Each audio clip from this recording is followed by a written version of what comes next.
welcome to Matchday Live on LCFC Radio as the Foxes are back in Premier League action. And here's Maddison, left-footed on the edge of the box.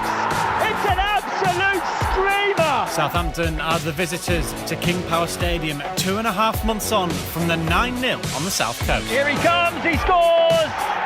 And Leicester City have 9. It's Leicester City against Southampton, and you can hear it all right here on Matchday Live. And Deeney hits in, saved by Kasper Schmeichel. Oh, what an absolute cracker from Harvey Barnes! Your place for all the big moments. You're listening to Matchday Live on LCFC Radio. The all-important team news, the second big game in 72 hours here at King Power Stadium, and Brendan Rodgers has made 2 changes from the cup game with Aston Villa. No surprise that Hamza Chowdhury comes in after his performance off the bench on Wednesday night, and Harvey Barnes also starts. Christian Fuchs drops down to the matchday squad, and Yuri Tielemans is on the bench. It looks like a change from 3 at the back to the 4-1-4-1 formation. Kasper Schmeichel in goal, a back 4 of Ricardo, Soyuncu, Evans and Chilwell. Chowdhury, the holding midfielder. Ahead of him is Perez, Pratt, Maddison and Barnes, with Jamie Vardy leading the line on his 33rd birthday. On the bench for Leicester, Ward, Justin, Gray, Tielemans, as I mentioned, for Brighton, Iheanacho and Benkovic. Southampton, today's visitors, come here in great form. Only Liverpool have picked up more points in their last 8 Premier League games. They made 10 changes for their FA Cup win over Huddersfield 7 days ago. Just 1 alteration from the team that started their last Premier League game today. That was a 1-0 win over Tottenham. Shane Long replaces Moussa Djenepo. They've got Alex McCarthy in goal, a back 4 of Cedric, Jack Stevens, Jan Bednarik and Ryan Bertrand.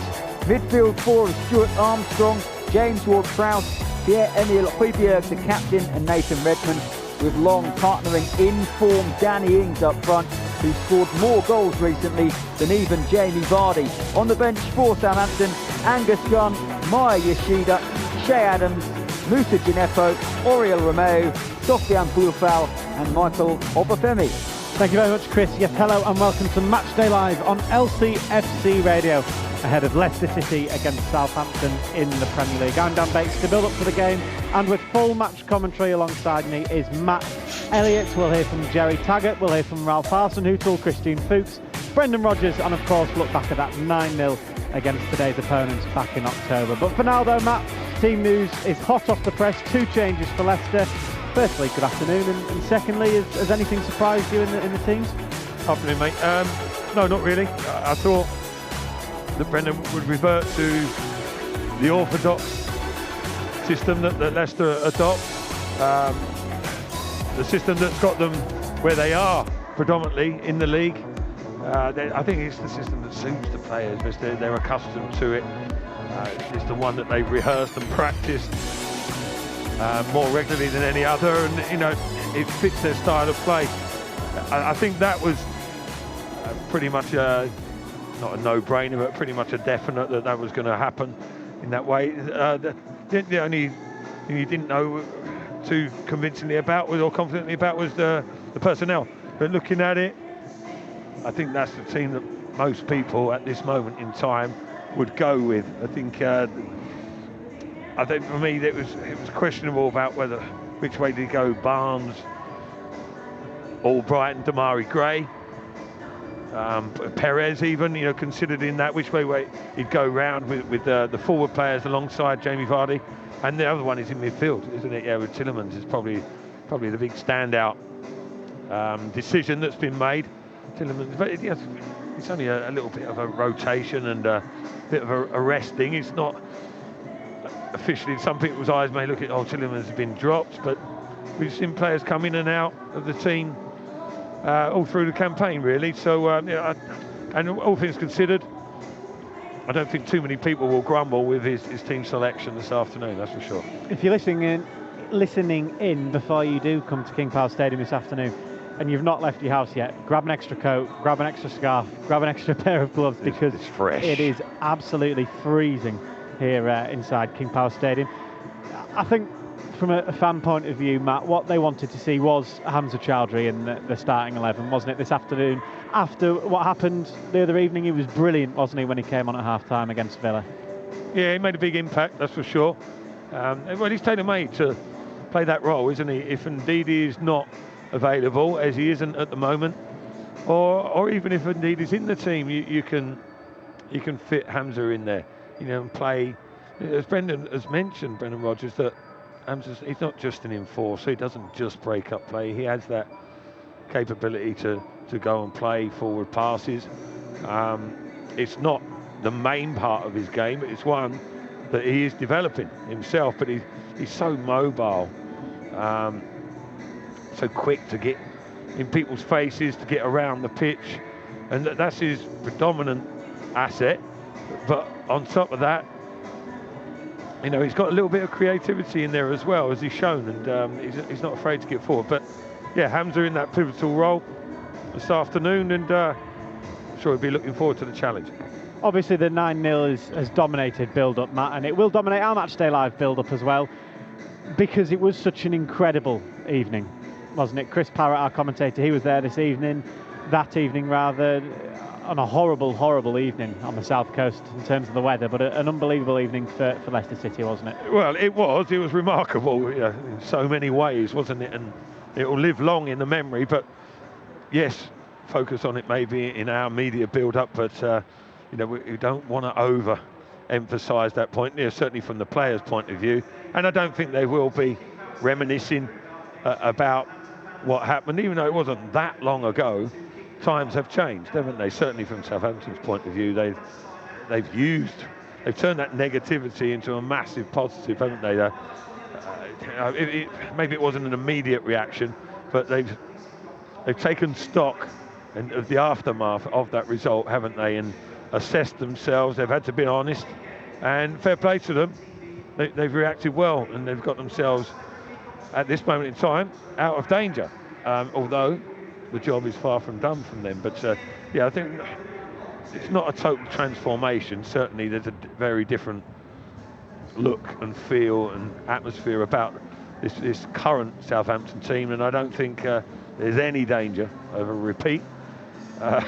If ever anyone was in any doubt about that, a repeat of what happened at St Mary's, enjoy it, reflect on it for what it was, but it has no real semblance, I don't think, on today's game. Although if Leicester were to go and get a couple of goals ahead, then all of a sudden there will be memories flashing back through those Southampton players' minds, but I really don't expect that to occur. Well, that's something that Jerry Taggart was saying as well. You were alongside him for Matchday -2 on LCFC TV this week. You can watch that back anytime you like on lcfc.com/TV. And he said he's been impressed with Southampton at times this season, particularly after that 9-0.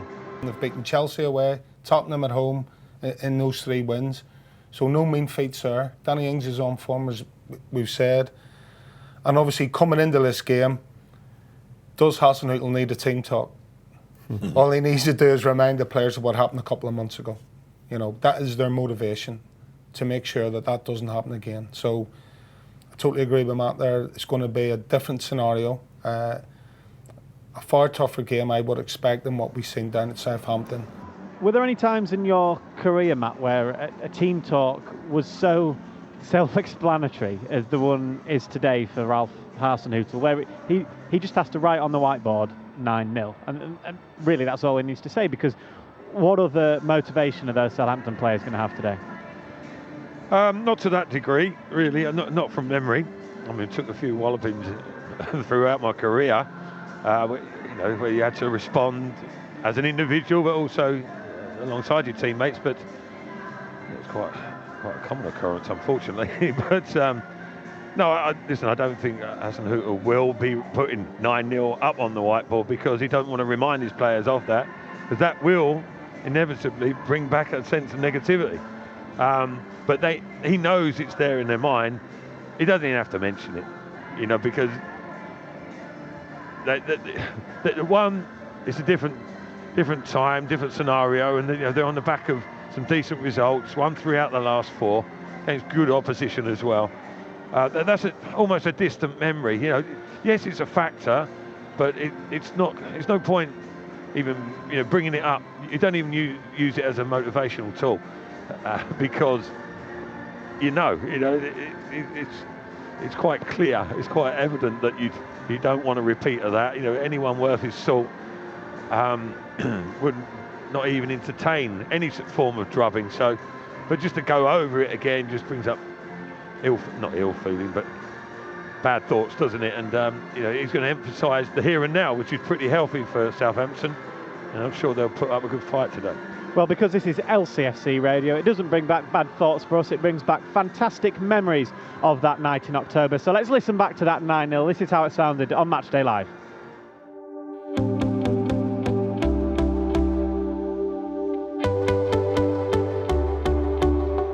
Friday night football on the south coast. Welcome to a wet and windy St Mary's as Leicester City, by a small slice of history, beat Southampton tonight, and it will be the best ever start to a Premier League season after 10 games for the football club. Indeed, he rolls it forward for Leicester anyway.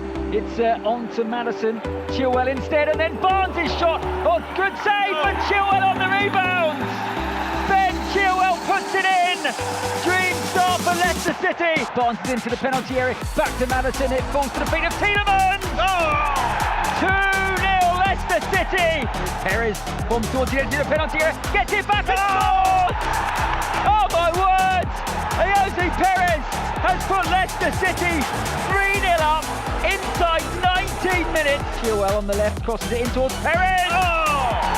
That is perfect from Jose Perez, and this is a faultless first 40 minutes for Leicester. It comes to Vardy. Vardy must score. Jamie Vardy gets it on the axe, and it is 5-0 before half-time. Leicester City are not going to forget this evening in a hurry. Barnes clips it into Perez. Great touch. What a goal. Jose Perez has a hat-trick, and it's a historic night. Leicester City have hit 6. Chilwell to the byline, clips it in, free header. It's 7. It's Jamie Vardy. Here goes Maddison. Oh, there's magic in that right boot. What a goal. James Maddison. What a moment. A record that has stood for decades. Jamie Vardy can add Leicester's name to it. Here he comes, he scores! And Leicester City have 9 and have equalled Manchester United's record for the biggest ever Premier League win. It's the last act of an extraordinary story, and I was there night. Southampton 0, Leicester 9, the full-time score.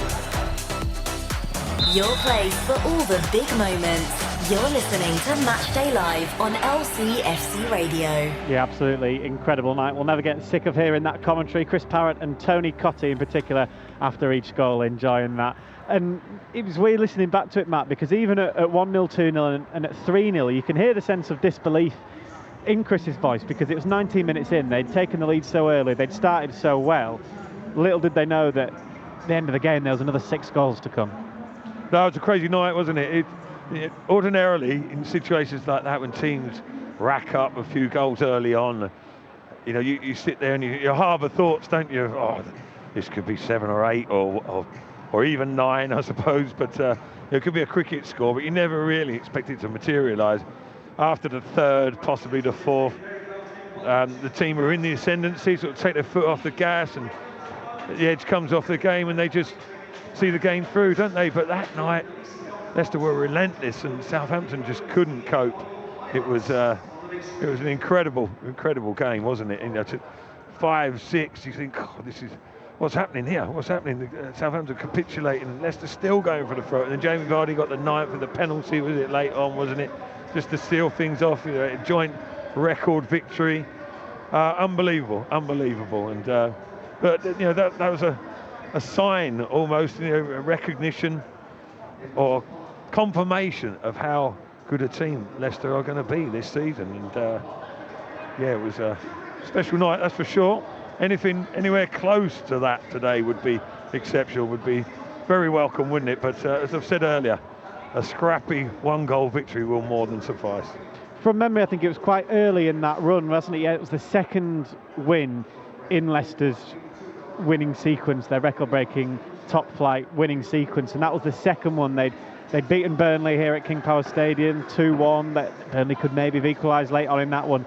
But then the way that they went to Southampton, as you said, Matt, was a real wake-up call to the rest of the league to say this Leicester team are pretty special. Yeah, exactly. I mean, Leicester, had captured the imagination already to a certain extent in terms of their results, and to a lesser extent maybe their performances. But that was the stark realisation, wasn't it? Hang on, we've got real contenders here for the top end of the league. And again, I've said it numerous times since that game. Mid-table teams don't win 9-0 in the Premier League, and Leicester have proved to be better than a mid-table team up to this point, at least. And I sincerely hope and genuinely believe that they will carry on doing so. Well, that night Leicester went second above Man City in the Premier League, and here we are, 2.5 months later, the 11th of January, Leicester still second in the Premier League. Yeah, well, they're actually consolidating their position in the top 4. Yes, all right, the gap with Man City has closed a touch, and could be changeable after today's round of fixtures. But in terms of their position regarding the Champions League, it looks so strong, doesn't it? I mean, their nearest competitors, myself and Chris were just talking before we went on air, and Chris mentioned about, would you expect in the start of January that Leicester's biggest rivals for that 4th spot, shall we say, in the Champions League is Sheffield United? Now, what's going on there? Wonderful achievement by them, by the way, as well, up to this point. But Man United, they're lurking, but it's such a huge gap. It's going to have to be, we don't want to get ahead of ourselves, do we? But it's going to have almost a capitulation from Leicester, and you don't see that happening with the squad they've got at the moment. They're not relying, just on their starting 11. They have genuine backup, genuine resources. Things looking very healthy indeed. Well, one of the other teams that people may have backed at the start of the season, and then maybe once they'd changed manager, was Arsenal to push for that top 4. They're playing right now at Selhurst Park. It's currently Crystal Palace 1, Arsenal 1. Aubameyang scored for Arsenal and was later sent off, so Arsenal down to 10 men in that one. Palace equalising before the red card, and to be fair though, Matt, Arsenal like the team. If either side's going to win it in the final couple of minutes, it would be Arsenal. Yeah, Crystal Palace making hard work of it, aren't they, by the looks of it, with the extra man. But Arsenal have that quality, don't they? I mean, I find it unbelievable, really. I watched the first 15 minutes, and I think Arsenal had about 99% possession. It was one of those. It was so one-sided, and David Luiz was having a field day in the middle of the park. He was just pinging balls left, right, and centre with so much space. I don't know if you saw it a while ago while you were talking. Arsenal had a free kick just inside the Crystal Palace half, and he had a shot, didn't he? He had a shot from the halfway line. Yeah, it nearly knocked the clock off the stand or whatever, didn't it? But he tries one of those fancy dipping, swerving, swaying strikes, doesn't he, when they hit the valve, doesn't it? And it either comes off or looks horrendous, and unfortunately for David Luiz, it was the latter. But no, listen, Arsenal, they've got some players there, and it does look like they're finding their feet under Arteta. A little bit more energy about their game, but yeah, but also there's that mental fragility there as well. There must be, because, like I say, they were so dominant. Palace was so tame in how they played. So passive is the word these days, isn't it? But somehow they managed to turn it around.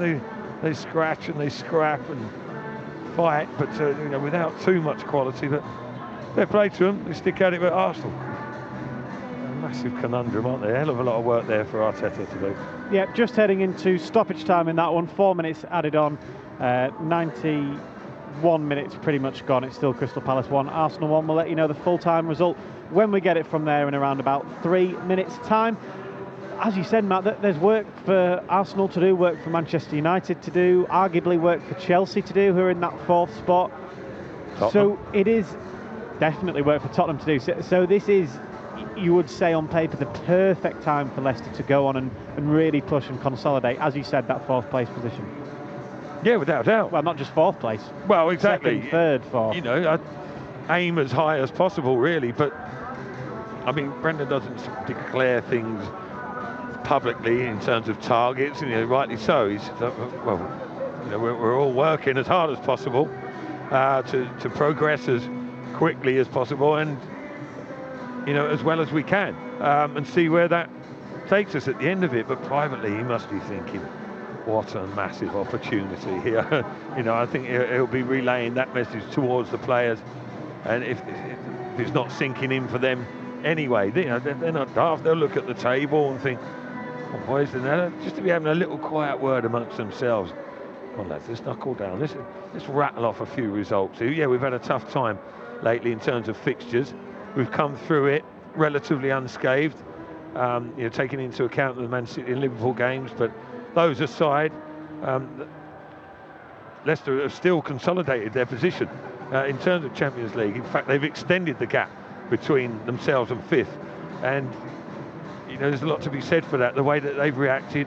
But they've had a little word with each other, like I say, and if we can rattle off a few performances and a few results over the next 4, 5, 6 games. Okay, we've got cup fixtures intermittently, during that period, but get a little mini run together and take the pressure off and allow them a little dip at some stage maybe. But it's such a healthy position, isn't it? And well done to them for it. Their efforts have been rewarded up to now, and it'll be cataclysmic almost, wouldn't it, if they were to let it slip from here. But I don't see it happening. Looking back, how big and how good were the results and performances at West Ham and then at Newcastle on New Year's Day? Yeah, I think you can look at performances throughout the season, whenever the time of year is. But they all the same reward. A win's a win, the 3 points, etc. But I know what you're saying. In its way, perhaps that had more influence or more impact than maybe other results. Because on the back of 2 drubbings, pretty much, you have to say, they got taught a lesson. Sounds a little bit harsh, but they, a little bit of reality kicked in, didn't it? And to turn it round, Johnny Evans spoke about being able to react after losses, and they've done that in fine style, haven't they? And again, you say they mixed the squad around, changed the team, and 9 changes, and a lot of people were up in arms thinking, what's happening? And Vardy's not playing, and he's changed this and done that, and all their fears were calmed, weren't they, when they actually saw the fruition of it and reality of it, how they played. And they acquitted themselves superbly on both those games, and were deserving winners and dominant in doing so. So that just brings back that air of confidence that they had prior to the Christmas couple of defeats. And then obviously maybe some of the confidence waned slightly on Wednesday evening in the draw here with Aston Villa. Do you think, is that fair, or will they just move on from that straight away? I don't think so. No, I don't think confidence has dropped from that at all. They'll probably look at it and say, like, all right, they're not playing as fluently, maybe as fluidly as they have at times early on in the season, but that's always the case, even for the best of teams. Even Liverpool, you look at them, they've got, they're not always in tip-top form, are they? Oh, incidents going on at Crystal Palace, bit of turmoil, controversy. David Luiz involved, there's a shock. But not every team has a constant rate of performance, do they? And I thought they were okay against Villa. Yes, it was a little bit slow and didn't find any real rhythm in the first 45. They were still the better team, though. Villa had their moments, but Villa came in to do a job, and up to a point it worked for them. I think a little bit more invention rather than just balls into the box. Got to be a little bit cleverer and cuter, which they did on the odd occasion, and it brought opportunities for Leicester. But you're just clipping balls into an area against that back three. Leicester haven't really got the physical presence to do much damage against it unless the ball's inch perfect. But by and large, Leicester were the better side, and I don't think of the two teams, both teams, neither team will be unhappy with the end result, were they? Villa probably the more content of the two, but they know in the back of their mind that the job's not even half done yet. They've got a hell of a lot of work to contain Leicester in their own field. Before we concentrate again on the game this afternoon, Leicester, do you think they'll be favourites still going into the game at Villa Park? Yeah, I think so. One, because of the performance the other night. Leicester weren't at their best, but still the better team. But also, the not so distant result and performance at Villa Park. I know different personnel. He's changed the system, Dean Smith, and also a fair amount of the personnel. That those memories, those scars will still run quite deep, I think. And I think overall, the better quality will come through. The full-time whistle has gone at Selhurst Park. It's finished Crystal Palace 1, Arsenal 1. I said we'd come back and think about the game today, Leicester City against Southampton in the Premier League. We've already talked a lot about the 9-0, of course, so let's get the players' opinion from inside the dressing room. And Christian Fuchs was asked, will the 9-0 come into the thinking? No, because everybody knows that this was a one-off, and it doesn't really reflect the quality of Southampton.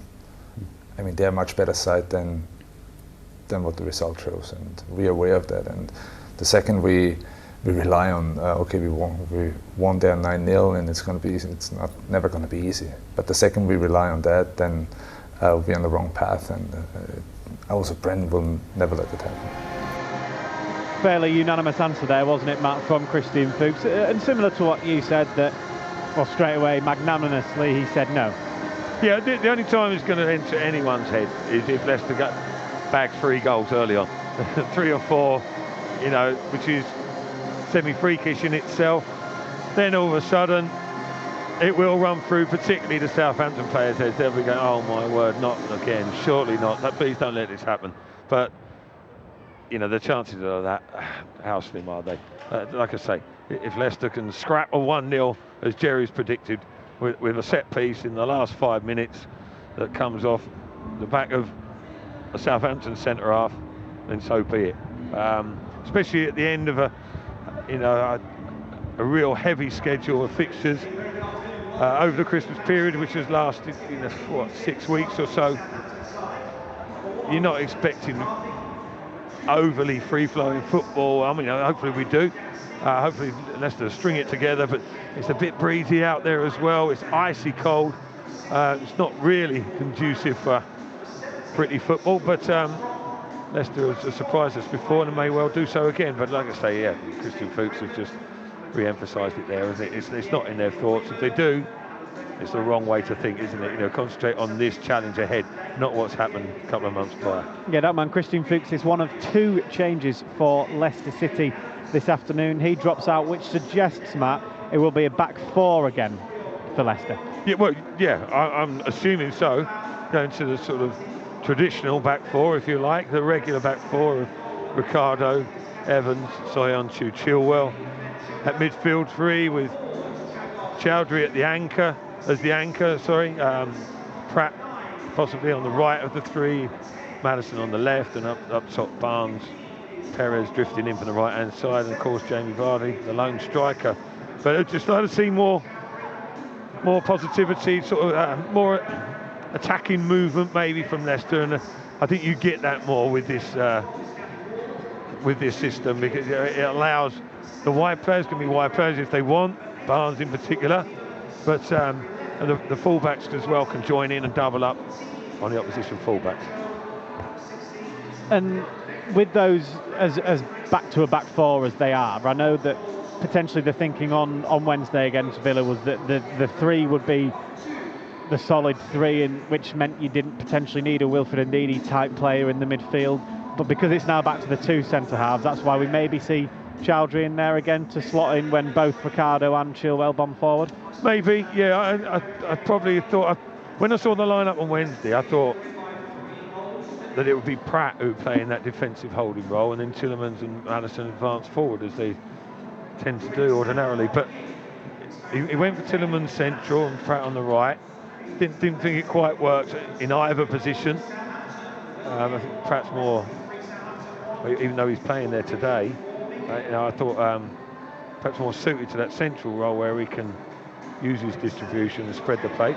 I'm assuming that he is playing there, by the way. But I think Tielemans playing him there, I think he was thinking, right, how much am I going to need that midfielder to do a defensive work? I want someone there who can string things together, spray the ball around, maybe get it off the centre halves and do stuff from there. And so in that aspect it worked. but then defensively, as and when it was necessary, which wasn't that often, but it's still vitally important.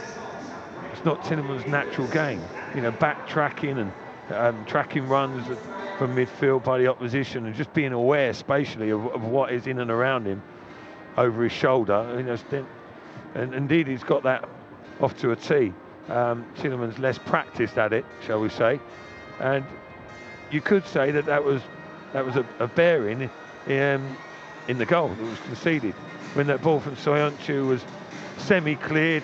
Who was there picking up the pieces? Normally it's Wilfried. On this occasion there was no one sort of sensing that danger. I think Tielemans is not suited necessarily to that role. Something that Brendan will look at in the future. I think, like you say, that's part of the reason for it. I think that was probably in Brendan's thinking, but it backfired a little bit. Yes, 2 changes for Leicester City this afternoon. Let's get details of both 11s with our commentator, Chris Parrott. And the players to come in are Hamza Chowdhury and Harvey Barnes. So Leicester have 3 academy graduates in their starting 11 today. Kasper Schmeichel is in goal. It's a change from 3 at the back to 4. Ricardo at right back. Soyuncu and Evans in the heart of defence, with Ben Chilwell, the 3rd and final academy graduate, at left back. We think it's going to be 4-1-4-1. It could be 4-3-3. Hamza Chowdhury in as a defensive midfielder. In front of him, Barnes, Maddison, Dennis Pratt and Ozzy Perez, who has 2 hat-tricks in a row against Southampton. And leading the line on his 33rd birthday, Jamie Vardy, who has 97 Premier League goals now. On the bench for Leicester today, Ward, Justin, Gray, Tielemans, Albrighton, Iheanacho and Benkovic. Tielemans dropping out of the 11 then. The other player who doesn't play today that did start against Villa is Christian Fuchs. He is out of the matchday squad completely. For Southampton, they make 1 change in their last Premier League game, which was against Tottenham. Quite a while ago, they made 10 alterations in the Cup last weekend against Huddersfield. The 1 change, Shane Long, who scored here last season, his first goal in 9 months that day. He comes in, Moussa Djenepo drops to the bench. It looks like a 4-4-2 for Southampton. Alex McCarthy in goal, back 4 of Cedric, Jack Stevens, Jan Bednarik and Ryan Bertrand. Stuart Armstrong and Nathan Redmond are the wingers, with James Ward-Prowse and the captain Pierre-Emile Højbjerg in central midfield. Long partners in form Danny Ings up front. Ings, who was signed at Liverpool by Brendan Rodgers earlier on in his career. On the bench for Southampton today, Angus Gunn, Maya Yoshida, Shea Adams, Djenepo, as I mentioned, Oriol Romeu, Sofiane Boufal and Michael Obafemi. Thank you very much, Chris. We'll hear from you just before kick-off here, which will be around about 3 o'clock. Well, kick-off will be 3. We'll hear from Chris at 5 to 3 here on Matchday Live on LCFC Radio. We'll also hear from Brendan Rodgers, Ralph Hasenhüttl, and take a closer look at today's visitors, the Saints. You're listening to LCFC Radio. Boris Johnson has praised Iran for admitting its own armed forces shot down a passenger plane on Wednesday, killing 176 people. The Prime Minister says it's an important first step. After days of denying any involvement, a senior military commander insists the strike was unintentional. Sami Hamdi is the editor of a magazine focusing on current affairs in the Middle East. Instead of punishing the US for killing Qasem Soleimani, you punished your own civilians instead, for the simple cause of showing the world that you're actually a strong nation. Power sharing is about to resume in Northern Ireland after a 3-year suspension. The DUP and Sinn Féin, which are the 2 largest parties, have signed a deal for devolution to be restored. The Home Office has sent a formal request demanding America extradites the wife of a US diplomat so she can face charges over the death of British teenager Harry Dunn. The US says the request is highly inappropriate. A man and a woman have appeared in court charged with the murder of a 2-year-old boy in Doncaster. A post-mortem examination found Keegan O'Brien died from head injuries. Boris Johnson says he's deeply saddened by the death of the Sultan of Oman. Qaboos bin Saeed Al Saeed, who was 79, had ruled the country for 50 years. That's the latest. I'm Anna Bates.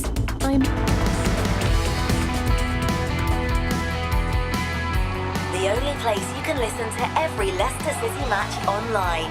This is LCFC Radio. Yes, welcome to Matchday Live here on LCFC Radio with me, Dan Bates, sat alongside me, former Leicester City club captain Matt Elliott. We were talking about the 9-0 and how Southampton maybe wouldn't be thinking about it too much. Well, they definitely are now, because they're doing their warm-ups just in front of us, and the big screens to either side of us, the left and right, they can't miss it. The 9-0 highlights are being played, Matt, so it's definitely in their brains now anyway. That's a little bit cheeky, isn't it? But I suppose it was bound to happen, wasn't it? And why not?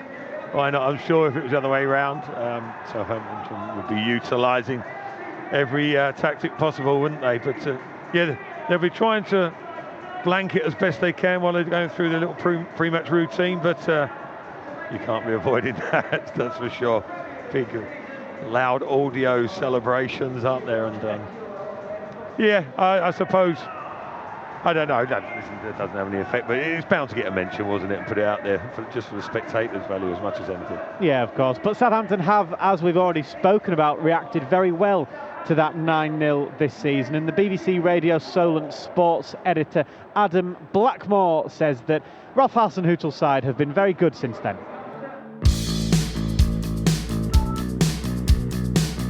Well, I think the 9-0 isn't something they're trying to shy away from, which I think is a good thing. And you expect the world to be talking about it coming into this match. There'll be eyes looking at this game that wouldn't normally look at it, just to see what's happening with the scoreline today. Because it was a famous night for all the wrong reasons for Saints and the right reasons for Leicester. So the mood will be, we absolutely use this game, Ralph Hasenhüttl said, to motivate ourselves and to make sure we put a performance out today that shows we're much better than that, and has character and has strength, and even if they don't win, they perform well and show what they can do. They've won 5 of the last 8, second best record to Liverpool in the Premier League over that period, same as Man City. So yes, they're a much better team. Doesn't make this challenge any easier, because I still think Leicester are a brilliant side. So getting anything here is still a massive uphill task, I think, for a team like Southampton. But can they compete today? Yes, they can.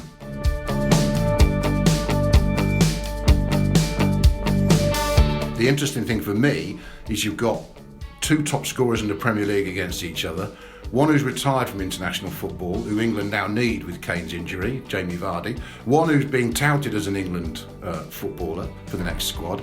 So I think that's a nice little mini story in itself. We've actually nice to have 2 English strikers at either end of the pitch who are top of the charts in the Premier League scoring list. So I think that's terrific. There are other threats for Southampton. Ward-Prowse's free kicks and set pieces we know can create danger. They have scored from some set pieces because of those. Redmond is short of goals. Djenepo, if he plays, is a threat. Boufal is a threat as a creator, but hasn't really damaged any teams with goals or assists, just a couple. And Stuart Armstrong needs a goal. So they are short of goal scorers, but they're not short of goals, and they score in most games.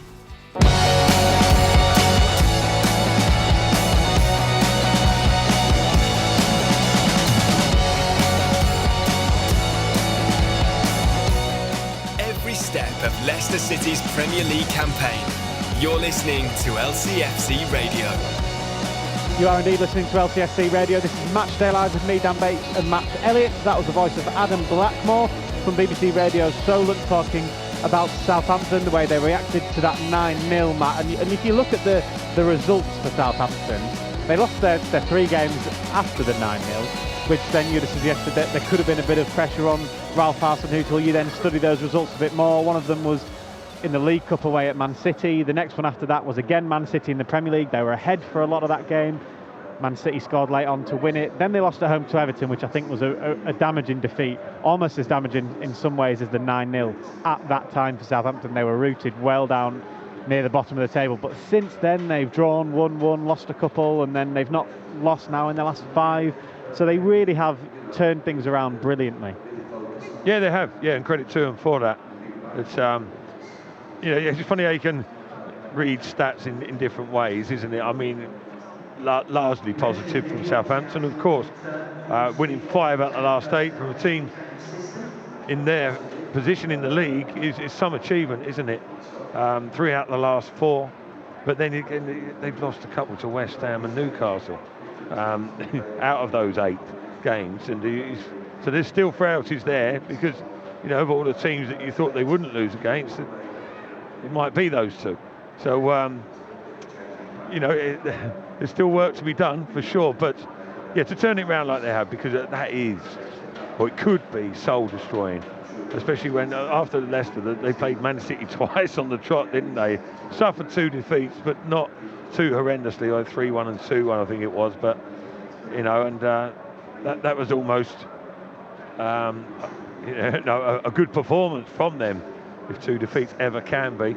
And then, like you say, Everton comes and you think, right, that's it. They're on a slippery slope, mate. The heads have gone, the wheels are off officially, but they've managed to flip it round. I think probably I was speaking to a couple of people from the Southampton camp, Dave Merrington, who does the commentary for the local radio Southern, I think, or the Southern station anyway. He used to be a manager, knows plenty about the club, and he was saying that the system, the back three that they were employing, was sort of inviting negativity, really. All systems have got their benefits, but you have to be playing well within them, and Southampton weren't, and say the back three was instantly becoming a back five, and they were inviting teams onto them, and they weren't defending properly. Luck wasn't going their way either, etc., etc. So a change was needed. The change was enforced, and there's been a change in results as well. Changing in their fortunes. So well done to them, Southampton. Hasenhüttl, he's got his critics as well as plaudits, but that's usually the case. You lose a couple of games and you're a bit of a bluffer, and you're full of rubbish and getting things wrong, and then all of a sudden you get 2 or 3 victories and you're a guru again, aren't you? So somewhere in between is ordinarily the case. But no, they're going to be a different proposition, aren't they, today, without a doubt. One thing that we heard in that opposition view from Adam was an interesting point, is that who'd have thought that mid-January the battle for the Premier League's Golden Boot would be between 2 people that played for Leicester and Southampton. That is, of course, Danny Ings, Jamie Vardy. Pierre-Emerick Aubameyang, despite the fact he was sent off earlier in the game at Selhurst Park, they finished Crystal Palace 1, Arsenal 1. He did score, which means he's now on to 14 goals. Jamie Vardy way out in front on 17. Danny Ings, though, Matt, has 13. He's had a really, really, really good... Well, he's been integral, hasn't he, to Southampton's upturning fortunes. Just quickly on Aubameyang, he won't be scoring anytime soon, though, will he? I mean, it wasn't horrendous. It looks bad on the old slow motion. He's caught him. It could have been nasty for Meyer, isn't it? Who's received the injury. His ankles turned and rolled, but hopefully it seemed okay. But so there's 3 games off. That Vardy's going to probably increase his lead, if anything. Danny Ings, though, he's like him. He's good. You forget that he was at Liverpool, don't you? Because so really unfortunate with the injuries that he received, and if things don't go your way at Anfield, they're going to bring quality in, aren't they? And you find it difficult, and that was the case for Danny, unfortunately. But yeah, top-level footballer, and who knows what would have happened if he stayed healthy at Liverpool. But he's got craft and ingenuity about his game, hasn't he? He works hard, but good little intricate play that he can get involved with. He's a good technician, isn't he? But as important as anything, he's a good goal scorer. He can score different sorts of goals. He sniffs and picks up little pieces, just little scruffy run-of-the-mill goals that all count as much as another. But he's also got a bit of artistry in there as well. And pleased for him, really, because he's one of those players that you think deserves to get recognition and be appreciated at a certain level. He did well for Burnley, didn't he? I liked him there, and he was probably too classy for Burnley. All due respect to the club, but he's really coming to the fore now. Yeah, we'll hear from Brendan Rodgers a little bit later on Matchday Live, where he was talking about Danny Ings and knowing him well from his time at Liverpool. But we'll hear from his counterpart today. That's Ralph Hasenhüttl, of course. He's been speaking and saying that he was happy with his team's reaction to the 9-0.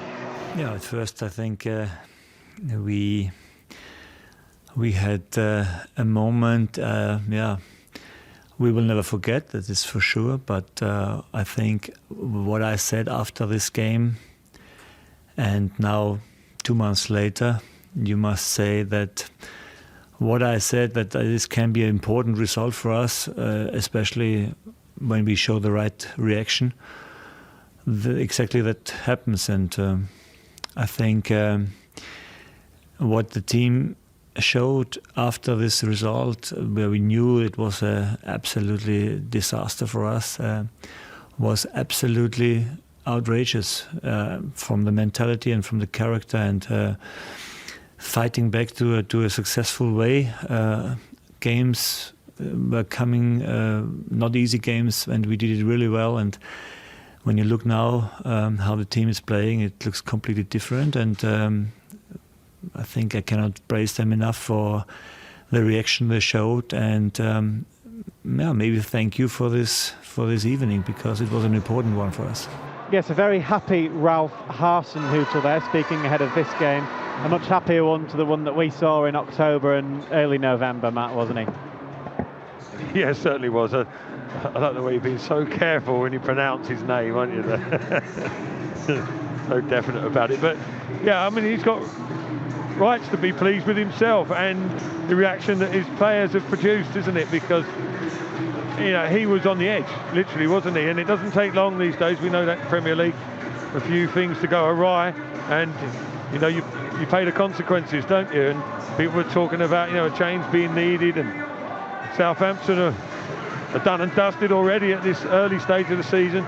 Such was the sort of decimation in that particular game, but despondency had already kicked in, and as well as on the back of it being a tough period for Southampton, particularly at home, for quite a while, wasn't it? And I think people were considering a non-vote of confidence for Hasenhüttl, and he seemed to be on his way, but he's turned it round, his players have, and they're in a relatively healthy position now, 12th in the league, 5 points, even though that sounds, doesn't sound anything too convincing, does it? But they're 5 points clear of relegation, a much better position than they were 2-3 months ago, that's for sure. Well, they're 2 points behind Arsenal in 10th. If they were offered that in January, but again, it depends how you view things, doesn't it? But if you want to put it like that, yeah. So what are we, 7 points? The 7 points off Sheffield United. You could view that as attainable, really, in closing that gap, and that really would be extraordinary to turn things around to that degree. Let's hope they don't start that today. One last word on Ralph Hasenhüttl, a name that is great. It's a great name to say. Hasenhüttl. You likely do. Hasenhüttl. Yeah, it's got a certain ring to it, hasn't it? Brendan Rodgers said he texted him actually after the 9-0. He didn't reveal what was said in it. He said that was private, but he did say that, he did unlucky son. Just a gif of someone celebrating. No, but you can imagine that it would have been full of quality, as everything Brendan Rodgers is full of quality. Yeah, coaches, managers, union and all that, I suppose, yeah. But I don't know if Brendan knows him at all, but just out of respect, someone in the same industry who's, you know, quite going through what was then a demoralisingly tough time, wasn't it? And you can see the sort of exasperation on his face, and call it what you want, you know, despondency, embarrassment, but everything needs to be taken in context, doesn't it? You know, it's a game of football. It doesn't make you a bad person because your team loses 9-0, and you know, such a class, like you say, from Brendan, really. And a lot of managers might have sympathy for their opposition to some extent, but don't actually go and do anything about it. Nice to hear that Brendan has. Yep, and he was asked if that 9-0 will have any effect on today's game. Really, I said to the players last week that I felt that our 2 games that were coming up, 2 league games, in both in Newcastle and Southampton, could be 2 of our toughest games for the remainder of the season, because of the nature of our results that we've had. And I think the Newcastle game, we dealt with that very, very well. And now we go in and to play Southampton. And in fairness to them, obviously that was a tough evening for them. And then obviously the few results after that didn't quite go their way. But from that point, I think firstly the manager has showed his resilience and his qualities, because it's a tough period for a manager. I text Ralph after our game, because unless you've been a manager, you don't really understand the feeling of another manager, and especially in that situation. But how he's bounced back and been able to galvanise the group again, you know, and in current form in the last 8 games or so, you know, they're up there in the top 4 in terms of form. So that shows you that it's going to be a really, really tough game for us. I've got to battle with the birch now, this next little bit that we're talking about. Oh, he's just stopped. Just thankful there for us, Matt. But he was rousing the King Power Stadium crowd, as he always does, and he spoke about the fact that they're second in the best league in the world. They're into the 4th round of the FA Cup, into the semi-finals of the League Cup, in a relatively good position going into the second leg at Villa Park. So hopefully a cup final on the way there. It is such an exciting time, isn't it, at Leicester City? And a lot of that, obviously, is down to Brendan Rodgers. Of course, yeah, of course. You know, a lot of people have put a lot of effort in, but Brendan Rodgers, the main influence. Birch has played his part as well, as he always does. Bless him. He's out there on the pitch trying to get the crowd going. And I think, you know, the message that he's just put across there is largely for that. It's for the supporters, and I've just got it down on I was going to say my notes. That's a bit of an exaggeration on my piece of paper here. But crowd are needed today. You know, after all that's happened over the Christmas period, Cup semi-finals, FA Cup encounters, big league games, they've come fast and furious in a flurry. 3 home games in a week. It's tough on the supporters, it's tough on the players as well. But if the supporters could just rally themselves one more time, because they could be absolutely vital today, because it's going to be a little bit not subdued after the week, but it's just going to be one of those atmospheres where you're waiting for something to spark into life. The supporters may just well be able to do that and carry the players along, because however well they've looked after themselves, there's going to be an element of fatigue at the moment. It's almost like mentally, but let's get this game out the way, and then we can take stock and you know, hopefully go on another surge. But yeah, Birch there just reiterating the fact that, you know, things don't always go 100% to plan. There's been a couple of knockbacks along the way. Man City, Norwich, Liverpool. And some people consider Wednesday a little bit of a not negative outcome, but you know, we'll look at that and expected Leicester to win it. They didn't. They got the draw. Still fancy them for the second leg. But just a reminder there, you know, this club is on an upward spiral. They're in a very healthy position, as I mentioned a few times. It's pretty much all the going is good. In the FA Cup, in the semi-final of the Carabao Cup, healthy position there. Unbelievably good position in the Premier League. Champions League prospect looming. Club's moving on to bigger and better things, and it doesn't happen. It doesn't happen in a short space of time, but just a little reminder there that the supporters, you know, players need their backing all the way at all times. We've neglected to mention, or Chris mentioned it in his team news, it's Jamie Vardy's 33rd birthday today, Matt. If he gets 3 goals, so all the 3s, 3 on his 33rd birthday, he'll reach 100 in the Premier League, which will be quite an incredible feat, which he's going to do this season, which is fair to say. We can say that, can't we? Barring touchwood, he hopefully doesn't get an injury, he will score another 3 before the end of the season. Well, that would be too good to be true, wouldn't it, to score that 3 to make up the round figure on your birthday, but who knows with that man. But I actually thought he was old. I thought he'd already turned 33 until I saw it yesterday, that today was his birthday. But yeah, what can you say? What can you say about Jamie that hasn't already been said? No signs of slowing down just yet.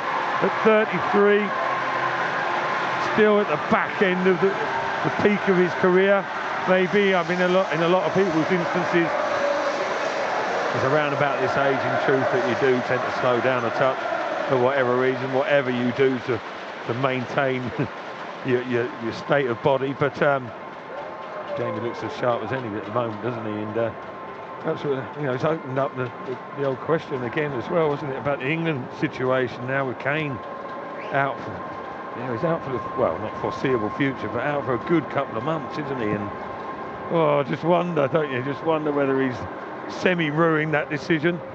But who knows what might develop in that situation.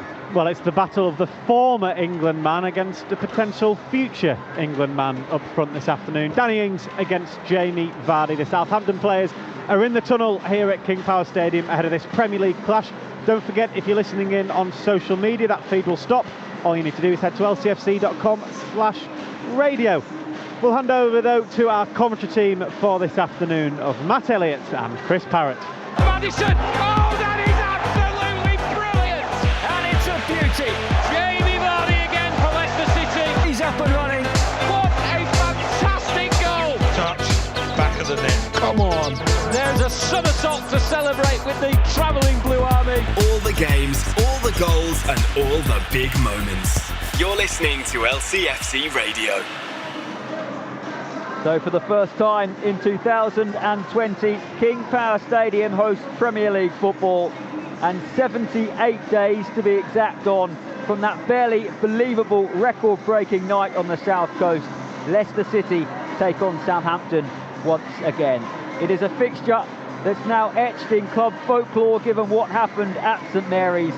But what will happen this afternoon here on a cold, grey January Saturday afternoon? A packed out King Power Stadium awaits the two sets of players. Leicester City sitting second in the Premier League table, and if they win and results go their way today, they could increase their gap over the team in fifth to a whopping 16 points. A remarkable stat given we are only at the start of January. Matt Elliott alongside myself, Chris Parrott, as the two sets of players make their way from the warmth and the sanctuary of the tunnel out here into King Power Stadium. The referee today, Lee Mason, takes the Premier League ball off the plinth, and here we go. It's another Premier League Saturday. It's another chance for Leicester City to show everybody what they are made of. Team news. Two changes from the Aston Villa game here on Wednesday in the League Cup. In comes Hamza Chowdhury, who came on at half-time against Villa, and Brendan Rodgers said gave Leicester their identity back. And Harvey Barnes also starts, dropping out a Yuri Tielemans to the bench, and Christian Fuchs out of the Matchday squad altogether. So it's a change in formation as well.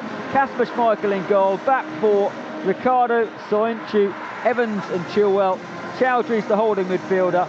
Ahead of him, Perez, Pratt, Maddison and Barnes, with Jamie Vardy leading the line on his 33rd birthday. The two sets of players going through the handshakes. James Maddison at the end of the Leicester City line. And I mentioned Jamie Vardy and his goals and his birthday. Another man in form is Danny Ings, who leads the line for Southampton today. In a 4-4-2 formation, they've made just one change from their last game, which was against Tottenham in the Premier League. They did progress in the FA Cup a week ago. That sees Shane Long come in and Moussa Djenepo dropped to the bench. So McCarthy is in goal, back four of Cedric, Stevens, Bednarik and Bertrand. Midfield four, Armstrong, Ward-Prowse, Højbjerg and Redmond, with Ings and Long up front. The floodlights are on despite the fact it's a 3 o'clock kickoff. Southampton players in their change strip. You can't miss them. Bright, luminous yellow shorts and socks with a luminous yellow trim as well. And the grey tops, Leicester City, of course, in the blue and white. And Matt Elliott, another opportunity at the end of a very busy week for Leicester to pick up some more Premier League points. Yeah, that's the target today, and if that result is achieved, that's the main concern. You know, how it's achieved is largely irrelevant. It's that stage of the season, the conditions are such. It's dark, as you mentioned, it's grey, it's blustery out there, it's icy cold. And if Leicester, you know, maybe going to have to grind things out a little bit this afternoon rather than be overly attractive on the eye, we don't know, time will tell. But 3 points, however they come, that's what's needed. Biggest cheer you just heard was for Jamie Vardy's name. Of course, he missed a couple of matches, including in the Premier League, but back today, wearing 9 on his shirt, as the Southampton players in front of us. It's not really a huddle, they're just milling around, almost as if they're on the edge of a swimming pool, about to all hop in. But I was going to say, Chris, are you going for grey? I'm going for a little chocolate number, no, a little banana and chocolate. Banana number. Custard and chocolate, no? It's an unusual kit, let's just say that. The reason that they were all milling around is because Højbjerg, the captain, was coming back from the coin toss. He now goes to join the huddle. the youngest captain in the Premier League at only 24, and we're ready for action. It is going to be Southampton to get us underway. Kicking for